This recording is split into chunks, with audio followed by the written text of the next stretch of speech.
Amen. Let's give a big hand sa ating mga worship team for this morning. Amen. Nagbigay sa atin ng magandang programa and the songs that they've been preparing, they're practicing. So malaking bagay po sa ating pananampalataya, sa ating paglilingkod sa Panginoon, ang pagpupuri sa Panginoon. I think that is why you are here this morning dahil gusto niyong papurihan ang Panginoon. Tama ba ako? Ba't parang malungkot tayo ngayon? Parang nagbibigay galak po ba tayo sa Panginoon? Natutuwa tayo, we are praising the Lord. Amen? Kung titignan tayo ng Diyos, matutuwa kaya siya sa atin. Yung parang pag titignan niya tayo, parang nakaka-discourage naman kayo, sabi ni Lord. Amen? If we are here in the church, we want to praise the Lord. Amen? Magbibigay galak tayo sa Panginoon. Ano? Magbibigay tuwa tayo sa Panginoon. We are here not for ourselves. Nandito po tayo para sa Panginoon. Philippians chapter 3, verse 14. Philippians, I want you to open your Bibles. Philippians chapter 3, verse 14. Alright? We thank God sa mga kasama po natin na matagal natin hindi nakakasama, and then God works sa buhay po nila. Amen? Everything has a purpose. Palakpakan po natin Alcorcon family. They are here this morning. Amen? And naniniwala po tayo sa milagro ng Panginoon. Amen? Okay, sabi ko nga, hindi lahat ng ginagawa ng Panginoon sa atin ay para sa ating kapahamakan. Minsan ginagawa niya ito dahil meron siyang purpose sa simbahan, no, para sa atin, sa mga pagsubok na kailangan natin matutunan sa buhay. Everything works perfectly, amen? Everything is good. Everything na ginagawa ng Panginoon ay para sa ating kabutihan. Kaya, in return, at the end of the day, walang ibang mapapurihan natin na mapapasalamatan ng Panginoon sa ating buhay. Amen? So we thank God at binigyan tayo ng pagkakataon na ngayong umagang ito ay sama-sama po tayong makapagsamba at makinig ng salita ng Diyos. Ready ngayong umagang ito? Are you ready? We need the Word of God. Amen? Ako rin, nangangailangan ako ng salita ng Diyos. Let's read this all together. Everybody read with me now. I press toward the mark for the prize of the high calling of God in Christ Jesus. Hindi lahat nagbabasa. Marunong ba magbasa lahat? I think feeling ko marunong tayo magbasa lahat. I want everybody, every single member ng church po nito will read this verse. All together now. I press. Amen. Let's pray. Thank you, Lord, for the purpose na binigay niyo po sa amin at sa pagkakataong masamba ka, mapapurihan at mapasalamatan ngayong umagang ito. At this point, Lord, we want to hear your word. At this point, Panginoon, gusto naming makarinig ng inyong salita, inyong mensahe na hinahanda niyo po para sa amin, Panginoon. We have been so many trials. Marami kaming pagsubok na napagdaanan, marami kaming mga desisyon, mga pagpili sa buhay na hindi kami sigurado. Lord, meron kami mga sitwasyon na hindi namin maiintindihan, Panginoon. Lord God, pinagtagpo niyo po kami ngayong umagang ito para sa inyong salita, para sa inyong kalooban. Speak to us, Lord, this morning. In Jesus' name, amen. You can now take your seat. Pwede na po kayong magsiupo. The Bible says, I press toward the mark. No? Pinipilit ko na masundan yung ano ba to sa Tagalog? Ano ba yung mark sa Tagalog? Marka, ano? Something like meron kang minamarkahan. Meron kang pinaplano, meron kang gustong i-achieve. Meron kang gustong mata mo sa buhay. Okay? For the prize. Okay? Ang gantimpala sa panawagan ng Panginoon. That is generally or basically yun yung buhay ni Paul. No? Nabuhay siya para sa panawagan ng Diyos. Naniniwala po ba kayo na bawat isa sa atin ay meron tayong panawagan? Kung nandito po kayo ngayon at naiintindihan nyo, niligtas kayo ng Panginoon na nakilala mo si Kristo, I believe meron kang panawagan. Amen? tinawag ka ng Panginoon. In a different way. Gagamitin ka ng Panginoon. Kasi wala namang taong naisilang sa mundong ito without a purpose. Nabuhay ka dahil binuhay ka ng Panginoon. Amen?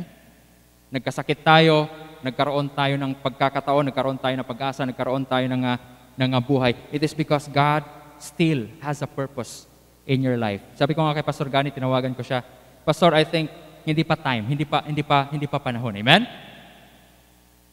God will still use us. Alam kong mahirap ang situation, mahirap ang kalagayan na 'yon. Pero sa kalooban ng Panginoon, kung meron pang kalooban ng Panginoon sa buhay natin, amen? We still can live. Ibig sabihin, every single day sa buhay natin is a God-given day. Amen? I hope every day pag nagising kayo, alam mo kung bakit ka pa nagising, that day is not for you. Isipin mo yun. That day is for God. Meron siyang gustong ipagawa sa buhay mo. Yun po yung isang taong nabubuhay sa kalooban ng Panginoon. Nabubuhay ka sa panawagan ng Panginoon. Kasi yung buhay natin para tayong naglalakbay. Okay? Naglalakbay ang buhay. Ako, sawa na ako sa paglalakbay. Even lumaki ako na palipat-lipat kami ng bahay. Alam mo yun? Alam ko meron tayong sariling bahay, amen? We love our houses. We love our home. Sabi nga nila, there's no place like home. Okay? Pag makauwi ka, parang ang sarap, sa pakiramdam. Komportable. Makikita mo yung mga anak mo, makikita mo yung mga kapatid mo, makikita mo yung pamilya mo. So, parang ayaw mo nang umalis. Okay? Kaya nga ako, for how many years, napalipat-lipat kami ng bahay, and tinawag ako ng Panginoon, papunta ng iba-ibang mga lugar. And then parang, one of my dreams is, I want to settle down. Alam mo yun? Pauwi ka ng bahay, manonood ka ng TV. For how many years, hindi ko na-experience yun. And then sabi ko sa Panginoon, Lord, I want to experience na meron akong matatawag na pamilya. Meron akong matatawag na bahay, meron akong mga anak, Okay? Pag uwi mo, may sasalubong sa'yo, pero yung mga anak ko hindi naman sumasalubong sa akin. Busy. Meron kaming iba-ibang mga mundo. Alright? So, that's basically our dream, But, sa ayaw man natin o hindi, ang buhay ay parang paglalakbay. Hindi ka pwedeng manatili sa isang lugar. Even sa mundo ito, hindi ka makakapanatili. Kaya sasabihin mo man, ayaw kong lisanin ang mundong ito. Ayaw kong bitawan ang mundong ito. Ayaw kong iwanan ang mundong ito. Makinig po kayo. Sa ayaw mo at hindi, iiwan mo ang mundong ito. Hello? Iiwan mo siya. Amen? That's about life. Para siyang paglalakbay. Kung meron kang patutunguhan, dapat meron kang iiwanan. Hello? Kung meron kang pupuntahan, kung meron kang susundan, dapat meron kang tatalikuran. Meron kang iiwanan. Alam mo kung bakit maraming mga tao din na hindi sumusunod sa Panginoon? O hindi nila kayang sundin ang Panginoon? Kasi meron silang ayaw iwanan. Tama ba ako? Marami tayong dapat iwanan pag susundin mo si Kristo. It's like a sacrifice, Sino pong makapagsabi sa atin, Pastor, ever since na sinundan ko si Kristo, ang dami kong naiwanan? Raise your hand. Honestly. Simula nung sinundan ko si Kristo, looking back, Pastor, ang dami ko palang naiwanan. Amen? Mga tao man yan, amen? Mga bagay, amen? Mga hayop, mga hayop ba tayong iniwanan nung sinundan natin si Kristo? Ano pa? Mga gawain, amen? Mga bisyo. Hello? Mga bisyo sa buhay natin. Sad to say, may mga mababasa tayo sa mga news. Alright? May mga nalululong sa bawal na gamot. May nalululong sa tawag doon sa mga sugal. Okay? Sa mga masasamang bisyo, no? Nagsimula sa patikim-tikim, alright? Pinilit kong gustuhin. Bisyo'y nagsimulang lumalim. Amen? Alam mo yun, parang ayaw mo dati, amen? Parang ayaw mo dati, pero bakit? Meron kasi tinatawag na immunity. Na kahit ayaw mo, parang naglalakad ka tapos meron kang biglang na, what? Ano yun? Ang baho naman? Ang baho? Alam mong mabaho, tapos ang baho talaga. Ang baho! Baho talaga! Alam mong mabaho, tapos amoy ka ng amoy. Tapos, baho! Baho!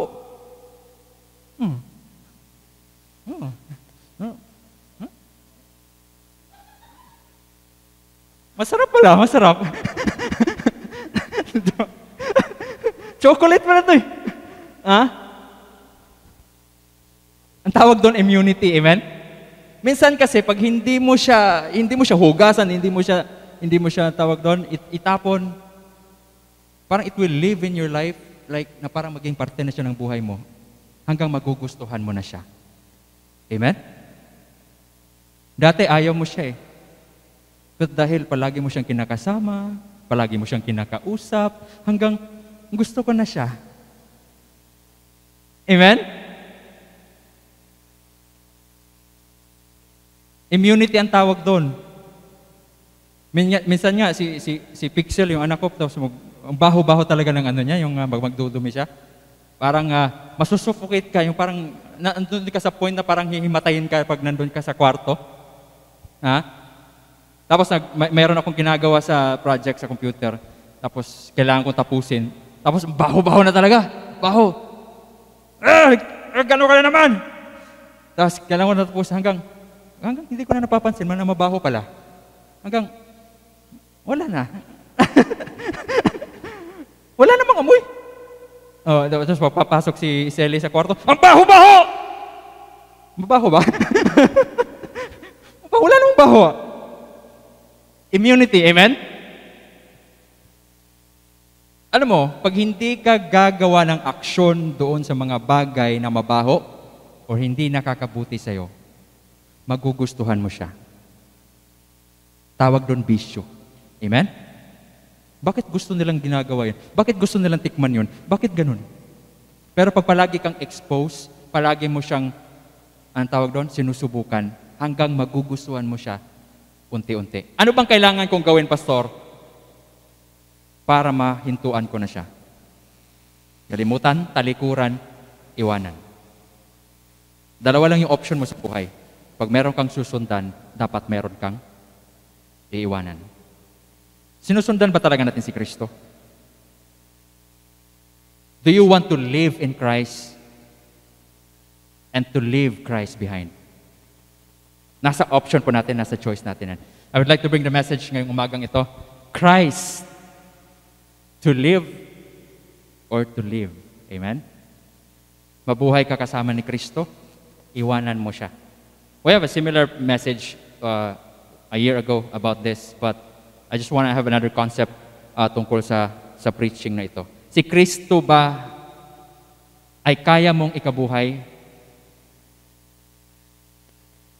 or kaya mong iwanan? To live or to live?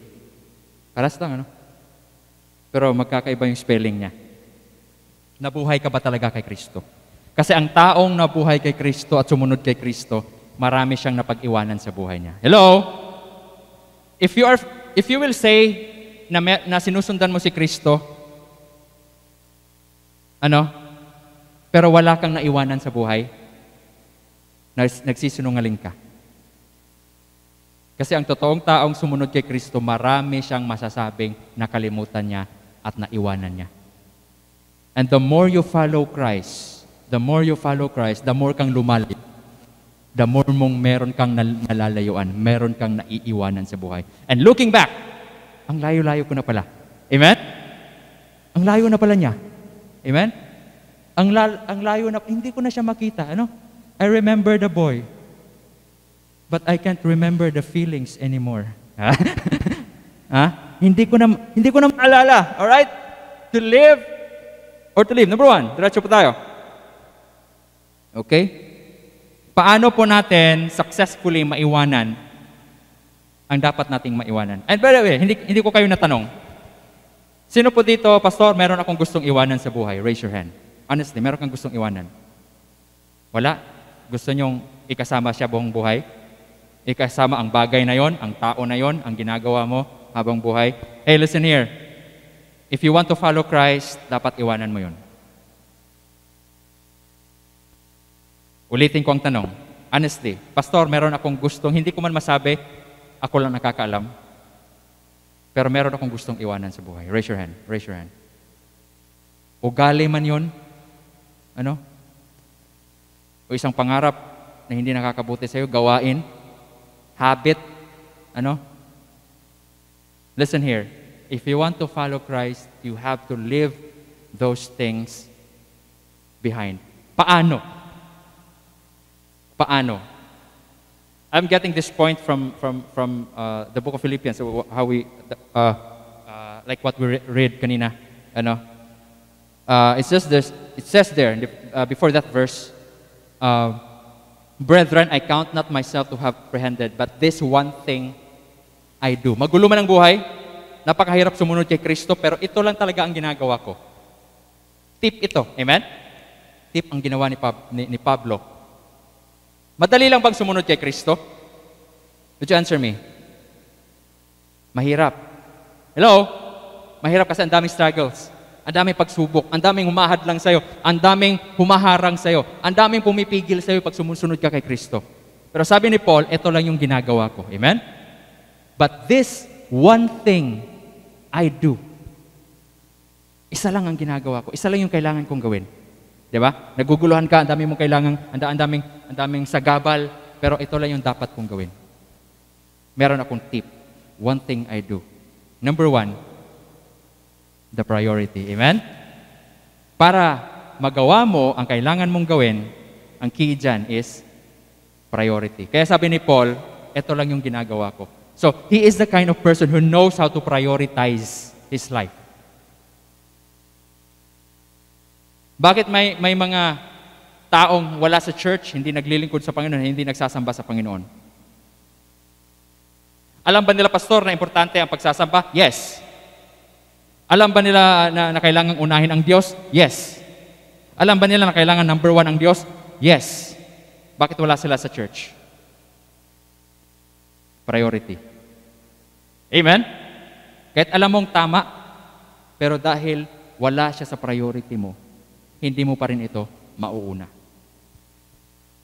Tawag doon ay priority. Kaya nga sabi ni Paul, but this one thing I do. He's a man of priority. He's a man na kung ano yung inuutos sa kanya, I have to do it.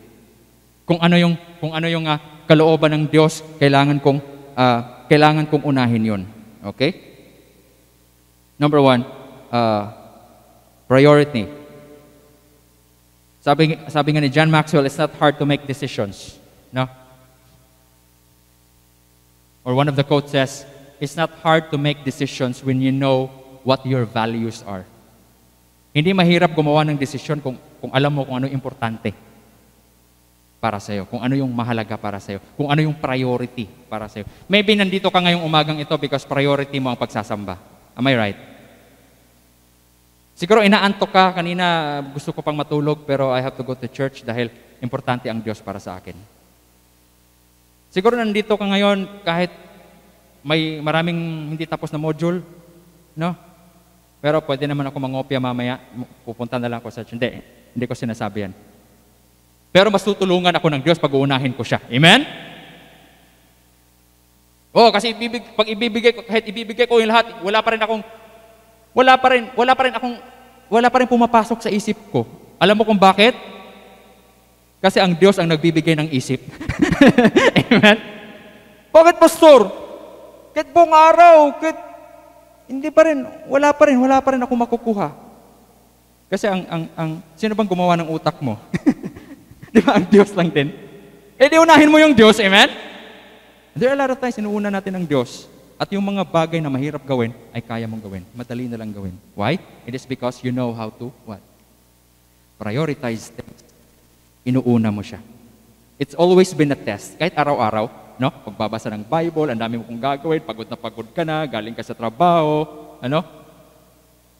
Nai-stress ka, hindi mo magagawa, kahit devotion mo lang, hindi mo magagawa. Well, listen here. Everything matters. It all matters when it comes to priorities. Alam mo kung ano yung priority mo. Kung priority mo yan, ano? Kung priority mo ang Diyos, priority mo ang kalooban ng Diyos, yun at yun yung uunahin mo. Okay? Kasi pag hindi nakaset itong priority sa buhay mo, napakagulo ng buhay. Okay? Kasi what comes up, yun yung unahin mo eh. No? Pupunta saan ako, kaya lang meron palang hindi ko inaasahan na ang tawag doon, meron palang palabas na kailangan mapapalabas lang ng umaga, papanoorin ko yun. Hindi ko sinasadya, maintindihan naman siguro ako ni Lord. Okay? Kasi wala siya sa priority mo, amen? Ang Panginoon, wala siya sa priority mo, kaya hindi mo siya kayang mauna. Okay? Dati nung inuuna ko yung sarili ko, it seems like parang magulo, Parang magulo yung buhay. Pero nung natututo akong unahin ang Panginoon sa buhay ko, everything nagiging maayos, no? Nagiging maayos ang takbo ng buhay natin. Kaya ang solusyon lang ng problema sa buhay natin, sometimes hindi natin alam kung anong una nating gagawin. Just go to God, amen? And even in prayers, and sometimes we will be tricked, sometimes we will be pressured, sometimes hindi mo alam kung saan ka pupunta, saan ka hahanap ng tulong. Listen here, the very first thing na kailangan mong gawin, go to God in prayer. Hello? Go to God in prayer. Kung siya ang pinakauna na solusyon ng problema mo, you go to Him. If you believe, amen? If you believe na siya yung nakakatulong sa'yo. Okay? Ano bang priority mo, pastor? What are your priorities? Obvious naman siguro, That is why nakakapanatili ako sa gawain ng Panginoon. Because my priority is Jesus Christ, amen? Priority ang salita ng Diyos. Priority ko ang pagbabahagi ng salita ng Diyos. Priority ko kaluluwa. Priority ko yung kaligayahan ko pag makikita kong merong mga taong nagbabago ang buhay. Okay? I want to live that kind of life. Kasi, pag yung mundo mo umiikot sa sarili mo, hindi ka magiging masaya. Hindi ka kontento, hindi ka satisfied. Yung palagi mong iniisip, paano kaya ako gaganda?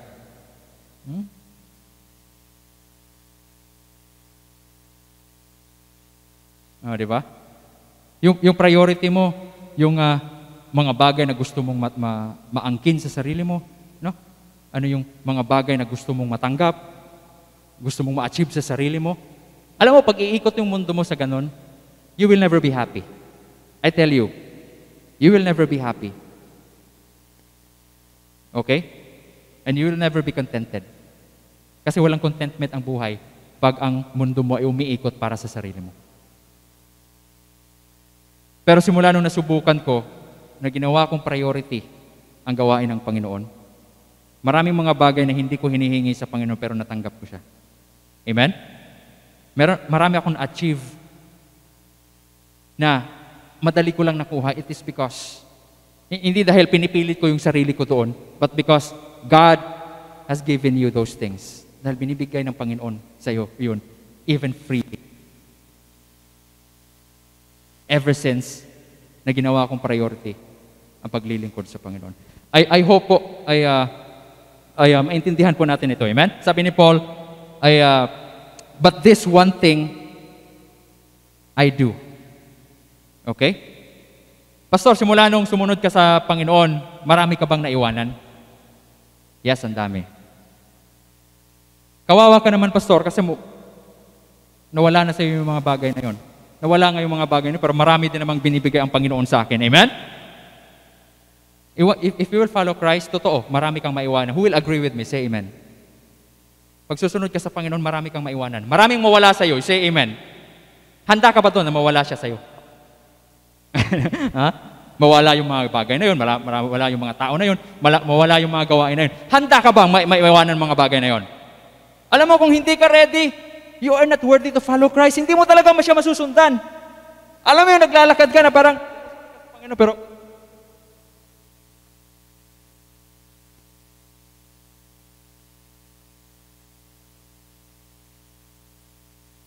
ha? Lingon ka ng lingon eh. Amen? Sinusundan mo si Kristo, pero meron ka pang gustong balikan. Meron ka pang gustong balikan. Makakarating ka ba sa paroroonan mo? Makakarating ka pero matitisod-tisod ka. Ha? Hindi mo nga alam kung papunta ka na doon, pero pag ganun ka na pala. Ay, ang layo ko na pala. Ha? Luhist pala ako. Kaya nga po, pag susundan natin si Kristo, huwag ka nang lilingon. Amen? Huwag mo nang balikan. Bitawan mo na. Amen? Iwanan mo na siya. Iwanan mo na ang mga bagay na yon. Are you ready for this? Handa ka ba talaga? Gaano ka ka-ready sa pagsunod kay Kristo? Hello? Kasi hindi lang ang pagsunod ang pinag-uusapan pag susundan mo si Kristo. Pinag-uusapan din natin ang mga bagay na kailangan mong talikuran. Kaya nga, sabi ng Book of Hebrews, kung yung mga tao na sumunod sa Diyos at palagi nilang nililingon, palagi nilang iniisip yung mga bagay na naiwanan nila, hindi sila makakarating doon sa kalooban ng Diyos. Kasi palagi mong inaalala yon. Okay? Priority. Okay, number 2. Paano ko mabibitawan, Pastor, yung mga bagay na kailangan kong bitawan? Honestly, meron ba kayong talaga mga bagay na kailangan mong bitawan? Ako marami. No? Unti-unti. Ever since that I followed Christ, marami mga major things, mga minor things na naiwanan ko dati. And even now, gusto kong iwanan ng mga bagay na yun. I'm still working that out. And I know, bawat isa sa atin, the same. Amen? Ulitin ko, ang pagsunod mo kay Kristo, hindi lang pinag-usapan ang pagsunod, kung hindi ang mga bagay na maiiwanan mo rin sa buhay mo. Alam mo, if you will not make a decision today, walang mangyayari sa buhay mo. Walang progress ang pagsunod mo kay Kristo. Hindi ka umuusad. Hindi ka umuusad, Brad. Hindi ka umuusad, sis. Akala mo lang sinusundan mo si Kristo. Akala mo lang sinusundan mo ang Panginoon. Pero merong mga bagay na nasa likuran mo na ayaw mo pang bitawan at ayaw mo pang talikuran. Are you able? Kaya mo bang talikuran ang mga bagay na yun? Paano ko siya matalikuran? Number 1, priority. Number 2, purpose. With a purpose. Okay? Dapat, meron kang dahilan. Amen? Dapat strong yung purpose mo. Sabi ni Paul, but this one thing I do. Ano bang una niyang ginawa? Forgetting those things which are behind and reaching forth unto those things which are before. Palagi niyang iniisip yung mga bagay na pwede niyang magawa o kailangan niyang magawa para sa Panginoon. Hello? Anticipation. Always thinking about what you can do for God. How you can serve Him. How you may praise Him. Paano mo siya mapaglingkuran sa buhay mo. How many of us here, Pastor, meron akong iniisip na gusto kong gawin sa Panginoon. Raise your hand. Marami kang gustong gawin sa Panginoon. Do you have that in your mind? Do you really have that in your mind? O ang palagi mong iniisip, ano kayang ibibigay ng Panginoon sa akin? Paano kaya ako mapaglikuran ng Panginoon? Hindi po. Amen? Hindi po baliktad. Hindi ang Diyos yung maglilingkod sa atin. Tanungin mo ngayon sarili mo, naglilingkod ka ba talaga sa Panginoon? Or ang Panginoon yung gusto mong maglingkod para sa'yo? Pwede ba yun, Pastor? Oo. Kasi ikaw yung hingi ng hingi. Lord, bigyan mo ako ng ganito. Lord naman, tulungan mo naman ako. Lord, bigyan mo nga ako. Lord, namomroblema ako ngayon. Sino ba talagang Panginoon? Ikaw o ang Diyos? Kung siya yung palagi mong inuutusan, sino ang Panginoon sa inyo? Baka ikaw. Kasi ikaw yung gustong paglingkuran ng Panginoon eh. So, ikaw yung Panginoon, ang Diyos, yung servant or naglilingkod sa iyo because what you always desire in life is what God can do for you. But you know what? Ang taong sumusunod kay Kristo, siya yung naglilingkod. Hello? He will always think of what he can do for God. Bakit, Pastor? Bakit kailangan ba talaga nating gawa ng mabuti ang Panginoon? Bakit? Hindi ka ba ginawa ng mabuti ng Panginoon? Amen? Hindi ka ba binuhay ng Panginoon? Amen? Hindi ka ba pinakain ng Panginoon? If you are still living at humihinga ka pa ngayon, you should thank God, amen? Napakabuti ng Diyos. Niligtas ka ng Panginoon, amen? Ginawa ng Panginoon lahat para sa iyo. Binigay niya yung buhay niya. Inubos niya yung buong dugo niya para sa iyo. And then nagtatanong ka ngayon, dapat ba talaga natin paglingkuran ng Diyos? Ngayon nagtatanong ka, kailangan ba talaga nating pasalamatan ng Diyos? Ngayon nagtatanong ka, nagdadalawang isip ka, kailangan ba talaga natin siyang sambahin? Kailangan ba talaga? Pastor, kailangan ba talaga? Alam mo, buong buhay mo, kahit paglingkuran mo ang Diyos, hindi pa masusuklian yung ginawa niya para sa'yo. You cannot repay it. Naglilingkod, pumupunta naman ako ng church, sapat ba yun? Ha? Ano bang iniisip mo, meron ka bang iniisip na pwede mong magawa para sa Panginoon? Yan yung sabi ni Paul, forgetting those things which are behind and reaching forth unto those things which are before. No? Reaching forth. May nire-reach out ka. Okay? May nire-reach out ka. Reaching out. I love that word, amen? Reach out. Alam mo, pag nag-i-invite ka, nagre-reach out ka. Hello? Sinong may ini-invite ngayon? Raise your hand. May ini-invite ka. Pastor, meron akong nasabihan na, pwede ba tayo mag-church? Amen? Oh. Hindi yung pag mag-message ka, uy, meron akong chika. Di ba? How about, pwede ba kitang invite sa church? Uy, meron akong i-share sa'yo. Amen? Pwede ba kahit saglit lang, meron akong gustong ikwento sa'yo? Amen? Nagawa mo na ba yun? That's reaching out. Nire-reach out mo. How many of you here every week, every Sunday, meron kang ini-invite? I'm trying to have an achievement, Pastor, na every week meron akong madala para sa Panginoon. Mahihain ako eh. Hindi ako makapagsabi eh. Pero dalhin ko na lang sila sa church, at least makakarinig sila ng salita ng Diyos. Amen? Meron kang nire-reach out. Meron kang nire-reach out. If you can do that in your life, amen? Matutuwa ang Diyos para sa'yo. Okay? At alam mo, ang pinaka-importante dito, if you are living your life with a purpose, okay? Marami kang maiiwanan. Alam mo yung nagre-reach out ka? Di ba? May nire-reach out, may inaabot ka. May maiiwanan ka ba pag mayroon kang inaabot? May maiiwanan ka ba pag mayroon kang inaabot? Meron, di ba? Because you're trying to reach it out. Pag magre-reach out ka kasi gaganon ka. No? So, you are on an act of leaving something behind. Okay? Pastor, meron akong gustong iwanan at gusto kong makalimutan. This is another key for you para maiwanan. Tuluyan mong maiwanan yun. You have to reach out. Amen? You have to reach out. The question this morning, meron ka bang nire-reach out para sa Panginoon?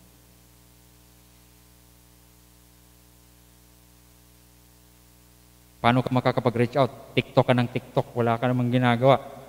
Ha? Hindi, pastor, kasi nire-reach out ko yung nasa internet. Ha? TikTok ako. Reach out for what? Okay? Sabi ni Paul, para maiwanan mo yung mga bagay na yon, you should have a purpose. Amen? Reaching out. Meron ako nabasang article about Bill Gates.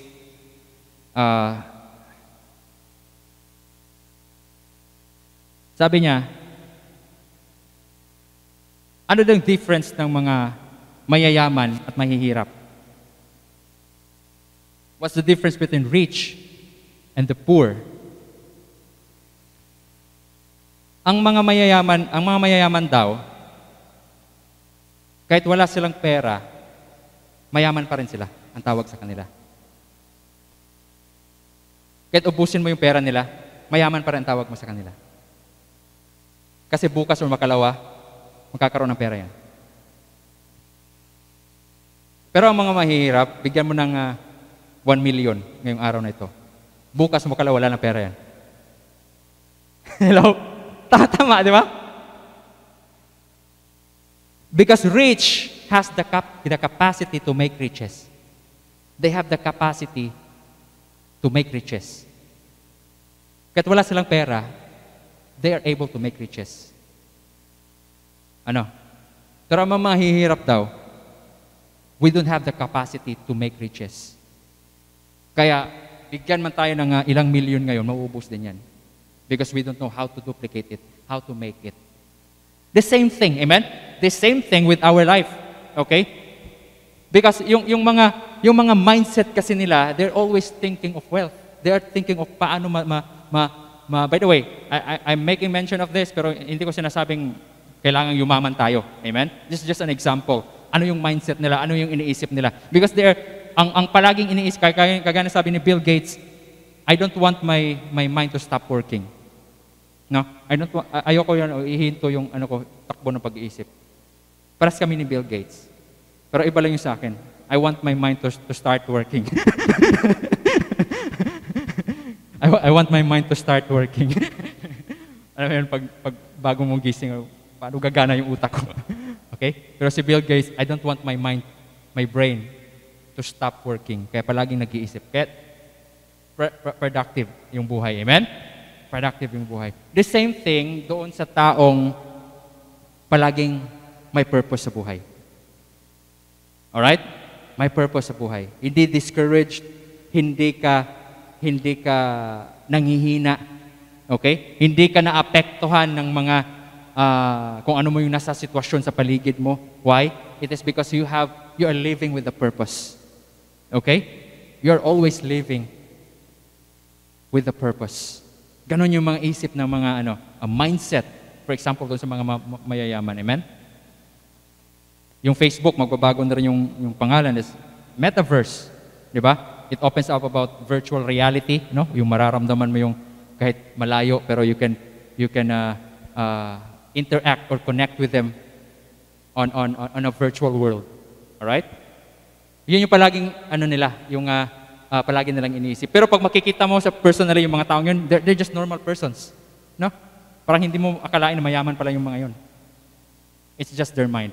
So, having that in a purpose, Pastor, paano ko maiiwanan ang mga bagay na kailangan ko or gusto kong iwanan sa buhay? Siguro marami sa atin na gusto mong iwanan ang mga bagay na yun, pero hindi mo alam kung paano.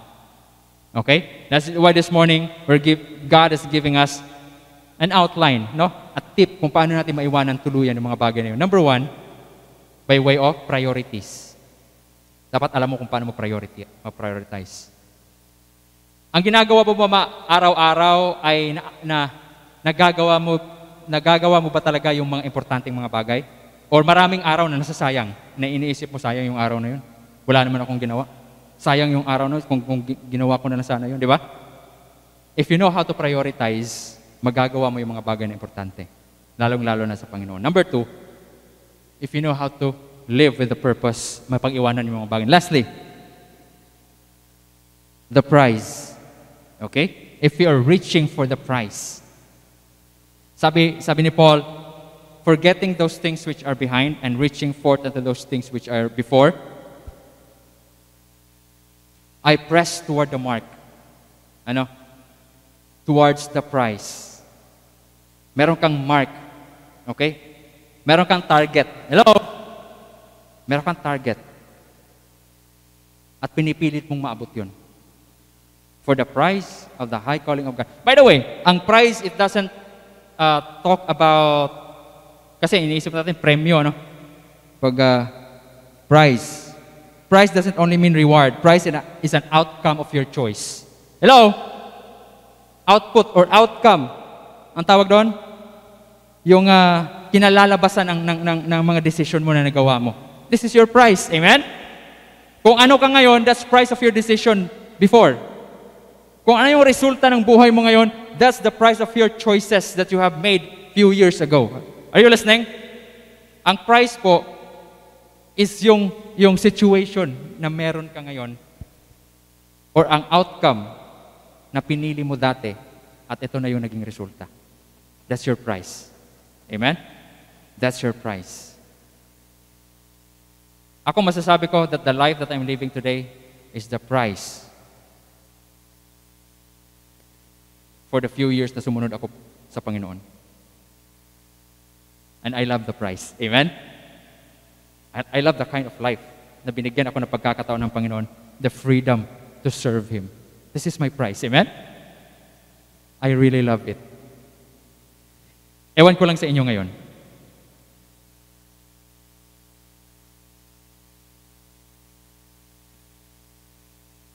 Are you trying to reach out for the prize na hinahanda ng Panginoon para sa'yo? Would you be willing to make a choice today para ibibigay ng Panginoon ang prize na yon in the future? Pastor, do you have regrets sa pagsunod mo kay Kristo? Kailan ka ba sumunod sa Panginoon, Pastor? Nung binata pa ako. Kung uulitin man yun, Pastor, kung bibigyan ka pa ng pagkakataon na ulitin yung desisyon na yun, pipiliin mo pa rin ba si Kristo? Kahit pa ulit-ulit yung buhay ko, the same pa rin yung gagawin ko. Amen? And because of the life that I'm living in today, nasasabi ko, I'm really happy with it. And we don't want to live our life na puno ng pagsisisi. Amen? Alam mo yung kantang doon lang? Kung natapos ko ang aking pag-aaral. Nakakalungkot talaga yung kantang na yun. Ano yung Brother Freddy? Memorize yung Brother Freddy yun. Ano yung chorus nun? Yung doon lang? Sa panaginip lang kita mahahagkan tuwi na doon lang. Ha? Ewan ko lang kung gustong-gusto niyo yung kantang yun, pero pag maririnig ko yun sa kapitbahay, nakakalungkot, di ba? Ewan ko lang kung makakanta kayo, naiintindihan niyo yung lyrics o gusto mo lang yung tono. Ako pag maririnig ko yung may awit, doon lang. Ay, kawawa naman yung buhay pala niya, ano? Kawawa yung buhay niya. O bakit gustong kantahin yung kapitbahay ko yun? Ano? Parang, meron kang gustong mangyari, pero walang nangyari. Pero hindi nangyari. Meron kang gustong maabot, pero hindi naabot. Or the same sa kanta, meron siyang nagugustuhan, pero sa panaginip na lang. Kita mahahagkan tuwin na. Doon lang. We don't want at the end of our life na parang kumakanta na lang tayo. Doon lang. Doon lang. Kung natapos ko ang aking pag-aaral. Intro pa lang, nakakalungkot na. Ha? We don't want to live our life in regrets. Hello? Na puro sana. Alam mo yun? Yung nakatambay ka na lang sa labas ng bahay, tapos, sana ganito.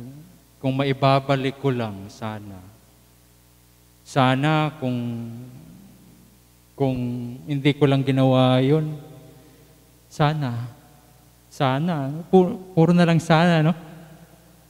We don't want to live a life full of sana. Parang nabuhay ka puro sana. Hey, listen here! Kung kaya pa nating ituwid ang buhay natin ngayon, hindi pa huli ang lahat. Amen? Hindi pa huli ang lahat. Kung meron kang dapat iwanan ngayon, iwanan mo na. Baka akala mo ngayon, mabaho pa rin. Pero unti-unti, mabango na yan para sa'yo. Ha? Yung mga mabaho ngayon, sabi mo, kadiri naman yan. Kadiri. Oh, kadiri. Tingin nga. Di ba? Listen here. If you still have the chance to get away with it, gawin mo na. Amen? Kung kailangan mong iwanan ngayon, iwanan mo na. Kung kailangan mong talikuran ngayon, talikuran mo na. Matao man yan, mga bagay, mga ginagawa, gawain. Gawin mo na ngayon. We don't want to live our life in regrets. Sa dadating ang panahon, puro ka na lang sana. Dahil natira na yung buhay mo. Kung meron ka man ngayong umagang ito that you wanted to leave behind, you do it. Paano, Pastor? Setting up your priorities. Pangalawa, live with a purpose. Number 3, seek for the prize sa panawagan ng Panginoon. Let's bow down our head and close our eyes. Pumikit tayo at manalangin. Di ko alam kung ano po yung gusto mong iwanan. Pero alam ko, meron. Ako nga, meron eh. I have things that I wanted to leave behind in my life. Hanggang meron pa akong pagkakataong gumawa ng desisyon. Hanggang binibigyan ka pa ng pagkakataon ng Panginoon para pumili. Alam mong hindi mabuti ang mga bagay na yon. For now, baka dadating ang panahon na yung para sa iyo ay hindi mabuti, but dahil palagi mong nakikita, palagi mo itong ginagawa, ay okay lang pala. Hey, listen here. You have to do it. There's still a chance. There's still a chance. Gawin mo na. Huwag mo nang hintayin pa. God is giving you a chance to make a decision today. Whatever it is, ikaw lang ang nakakaalam. Pastor, honestly, I have something in my life na ako lang ang nakakaalam. I want to follow Christ at ayoko yung mga bagay na yon ay hihila sa akin. Pipigil sa akin sa pagsunod ko kay Kristo. Habang ngayon na alam kong hindi nakakabuti yun. Kasi baka dadating ang panahon na matanggap ko yun, unti-unti kong matanggap na okay lang pala yun. Habang maaga pa, habang alam ko pa na ang mga bagay na yon ay nakakasira ng aking kinabukasan, nakakasira ng aking buhay, nakakasira ng aking pamilya, nakakasira ng aking trabaho, nakakasira ng relasyon ko kay Kristo. Tulungan niyo po ako, Pastor. Please pray for me na unti-unti kong maiwanan kung ano man ang mga bagay na yon.